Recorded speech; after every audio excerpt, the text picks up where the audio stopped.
بسم اللہ الرحمن الرحیم۔ اس سے پہلے جو گفتگو ہوئی ہے نا وہ بڑی اچھی رہی، اس معنی میں کہ رمضان المبارک کے بعد ہمیں کس طرح کا انسان بننا چاہیے۔ عید کا تعلق بھی اسی موضوع سے ہے۔ دیکھیے، رمضان المبارک ہو یا نماز، زکوٰۃ ہو یا جہاد، جتنی بھی عبادات اللہ نے فرض کی ہیں وہ ایکسرسائز کا نام نہیں ہے، بلکہ اس عمل کے کچھ نتائج ہیں جو انسان کی روح پر مرتب ہوتے ہیں۔ اگر وہ نتائج مرتب ہوتے ہیں تو وہ عبادات ہیں۔ اگر ان نتائج سے انسان محروم رہتا ہے تو چاہے 5000 سال وہ عبادتیں کرتا رہے، وہ عبادات نہیں ہیں، وہ صرف ایکسرسائز ہے۔ ابلیس کی مثال آپ کے سامنے ہے۔ اس لیے جتنی بھی عبادات ہیں، ان عبادات کی جب تعلیل علت بیان کی جاتی ہے تو لعلکم کے ساتھ تتقون ہے، تاکہ تم پاکیزہ ہو جاؤ۔ پاکیزہ ہونے کے لیے، اب جیسے رمضان المبارک ہے، پاکیزگی کا ایک دورانیہ ہے، اور اس رمضان المبارک سے پہلے 2 مہینے اللہ نے اسی لیے رکھے، رجب اور شعبان، کہ سیڑھیوں سے ہوتے ہوئے درجہ بدرجہ ہم رمضان المبارک کے قریب آئیں۔ ان مہینوں میں بھی اس لیے ایسے اعمال رکھے جن کے نتیجے میں انسان کو خود سے لڑنے میں آسانی ہو، یہاں تک کہ رمضان المبارک ہے۔ اب سوال یہ ہے کہ کیا رمضان المبارک کے روزوں نے ہمیں اس مقصد تک پہنچایا یا نہیں پہنچایا؟ اگر پہنچایا ہے تو اس کے آثار زبان سے نہیں بلکہ پریکٹیکلی ہمارے وجود سے اس کا اظہار ہونا چاہیے، اور اگر نہیں پہنچایا تو سب کچھ ایکسرسائز ہے۔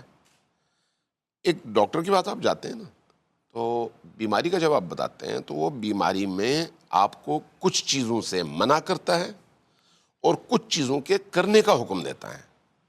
اگر آپ نے دونوں کو ساتھ میں لے کر آگے سفر نہیں کیا تو آپ کبھی بھی ٹھیک نہیں ہوتے۔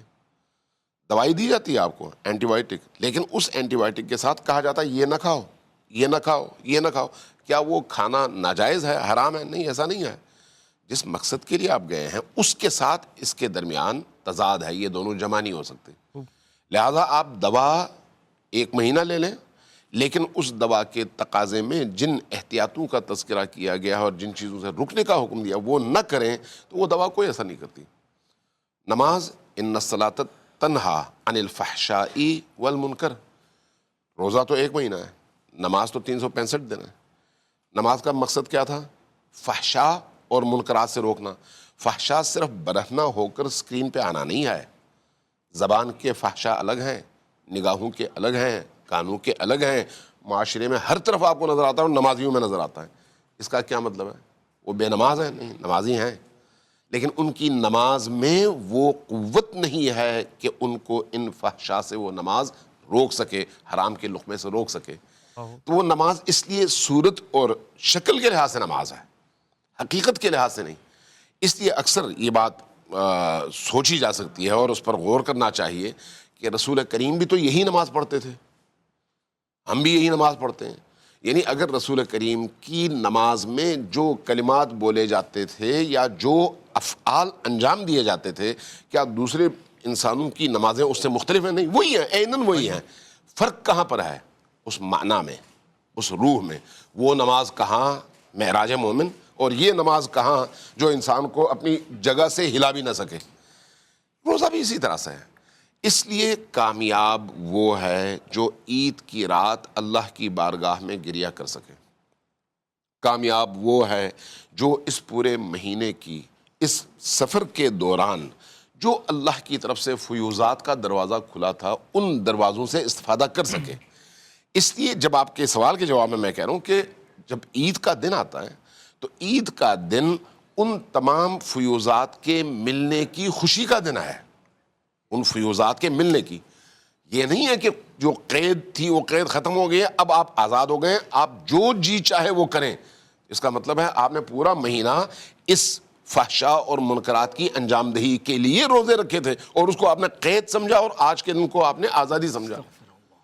جو عام طور پر ہمارے ٹی وی سکرینز پہ، اب آپ کے چینل کا مجھے نہیں پتا، لیکن عام طور پر جو ٹی وی سکرینز پہ نظر آتا ہے، عید کی جیسے ہی چاند کا اعلان ہو گیا فوری طور پر وہ تمام کام جن سے اللہ نے روکا رسول نے روکا، تمام انبیاء نے روکا، قرآن نے روکا، کہا کہ یہ جنگ ہے اللہ سے نہ کرو، وہ سارے کام آپ شروع کر دیتے ہیں.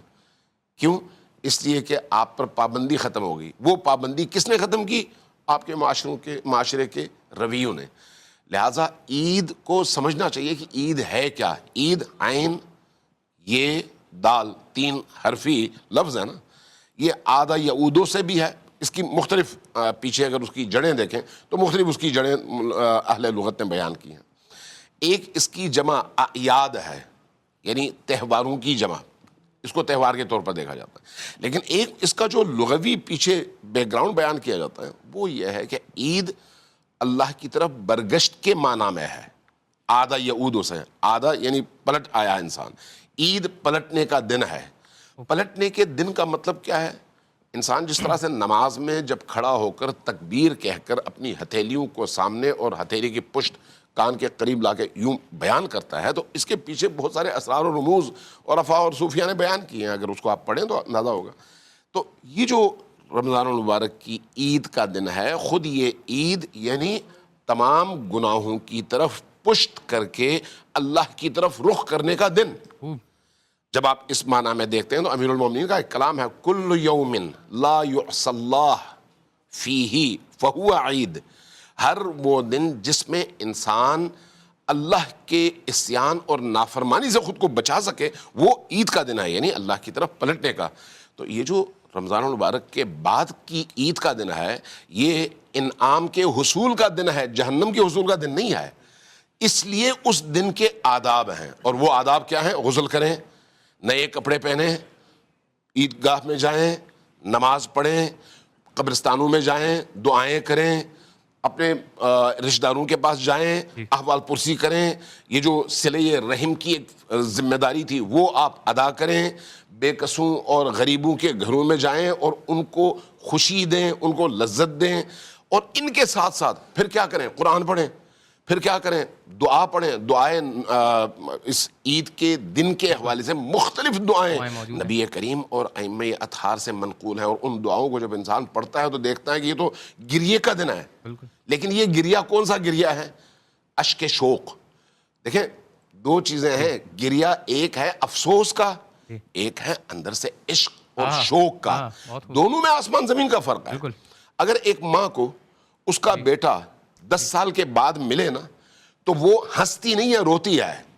یہ غم کے آنسو نہیں ہے، یہ اشک شوق ہے. عید کا دن اشک شوق بہانے کا دن ہے، اللہ سے ملاقات کے حوالے سے اور نیکیوں کی طرف آنے کے حوالے سے.